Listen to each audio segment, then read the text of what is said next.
Dalam buku, Legacy of Islam, Cara Defoe berkata, pada abad ke-18, Leonardo Fibonacci dari Pisa, seorang ahli aljabar yang disegani dan berpengaruh menyatakan ia banyak berutang pada bangsa Arab.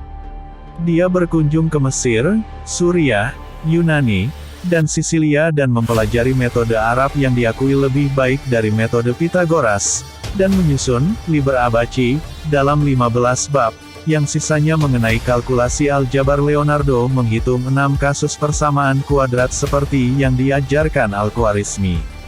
Terjemahan aljabar Khwarizmi oleh Robert Chester menandai suatu zaman perkenalan dan kemajuan cabang ilmu ini di Eropa. Pengaruh besar terjemahan Latin karya Khwarizmi oleh Robert, kata seorang orientalis modern, tidaklah dilebih-lebihkan, karena ia menandai era awal aljabar di Eropa. Tidak ternilai juga sumbangan Khwarizmi untuk ilmu ukur sudut. Tabel ilmu ukur sudutnya yang berhubungan dengan fungsi sinus dan garis singgung diterjemahkan ke dalam bahasa Latin pada 1126 oleh Adelard dari Bath. Al-Khwarizmi adalah seorang astronom yang kecakapannya menonjol. Khalifah Al-Mamun memahami derajat meridian yang diukur Khwarizmi di daratan Sanjar, di utara Yufarates. Para ahli astronominya menggunakan metode yang lebih baik daripada metode Yunani. Hal ini merupakan salah satu pekerjaan geodetik yang mulus, yang paling berhasil dilaksanakan sekelompok astronom di bawah pimpinan Musa Al-Khwarizmi. Tujuan operasi astronomi ini ialah untuk menentukan ukuran dan bentuk bundaran bumi. Pengukuran dilakukan baik di Sanjar maupun di Palmyra. Dengan hasil 56% mil Arab sebagai panjang sebuah derajat meridian, sungguh hasil luar biasa, hanya berbeda 2,877 kaki dari panjang yang sebenarnya, kata CH.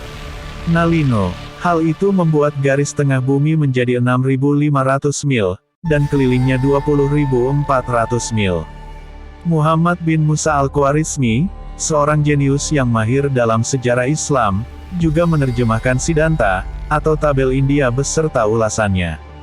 Dia telah menulis sebuah buku berharga yang menguraikan persoalan astronomi secara mendalam, juga mengumpulkan dan menyusun tabelnya sendiri, yang setelah 2 abad kemudian direvisi dan disempurnakan astronom Spanyol Majriti, dan diterjemahkan ke dalam bahasa Latin oleh Adelard dari Bath pada 1126.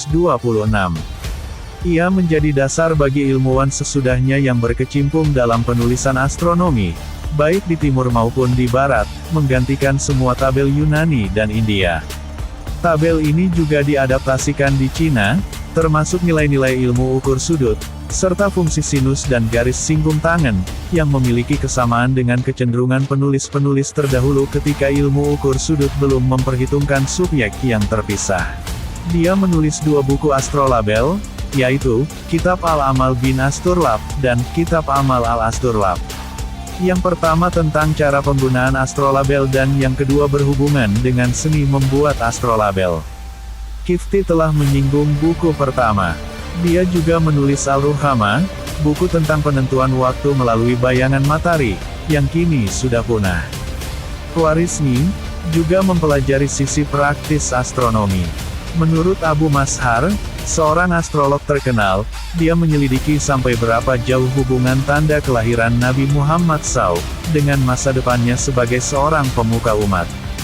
Buku matematikanya yang juga membicarakan teori musiknya, diterjemahkan oleh Adelard dari Bath pada abad ke-12, dan berjudul Liber Isagogarum Alchorism.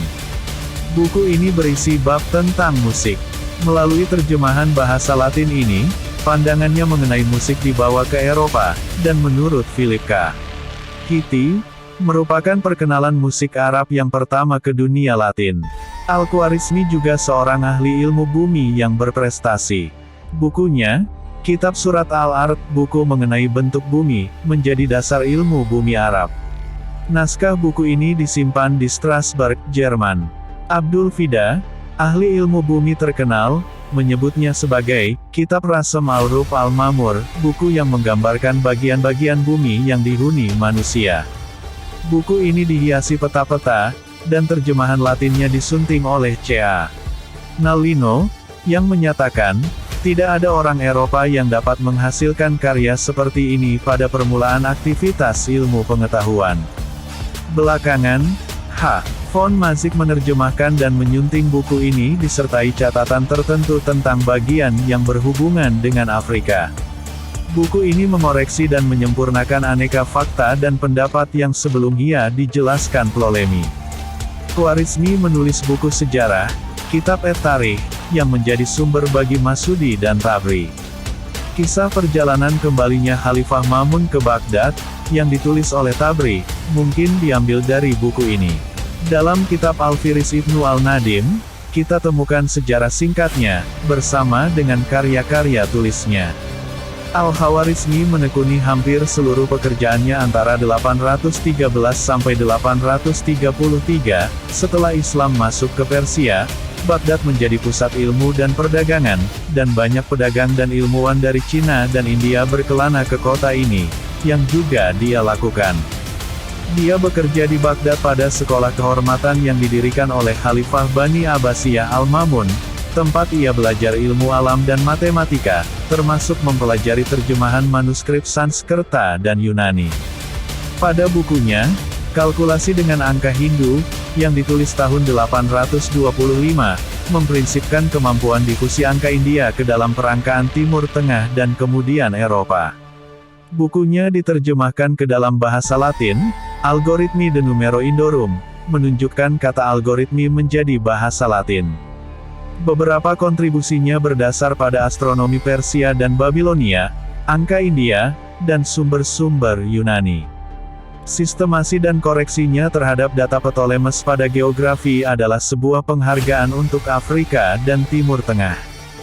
Buku besarnya yang lain, Kitab Surat Al-Ard Pemandangan Bumi, diterjemahkan oleh Geografi, yang memperlihatkan koordinat dan lokasi dasar yang diketahui dunia, dengan berani mengevaluasi nilai panjang dari Laut Mediterania dan lokasi kota-kota di Asia dan Afrika yang sebelumnya diberikan oleh Ptolemes. Ia kemudian mengepalai konstruksi peta dunia untuk Khalifah Al-Ma'mun dan berpartisipasi dalam proyek menentukan tata letak di bumi, bersama dengan 70 ahli geografi lain untuk membuat peta yang kemudian disebut, Ketahuilah Dunia. Ketika hasil kerjanya disalin dan ditransfer ke Eropa dan bahasa Latin, menimbulkan dampak yang hebat pada kemajuan matematika dasar di Eropa. Ia juga menulis tentang astrolab dan sundial. Demikianlah, biografi dan informasi penting tentang seorang ilmuwan Muslim, yaitu Muhammad bin Musa Al-Khwarizmi, semoga bermanfaat dan dapat menambah pengetahuan teman-teman semua. Untuk selanjutnya, di part 3 kita akan membahas tentang karya-karya dari Muhammad bin Musa Al-Khwarizmi.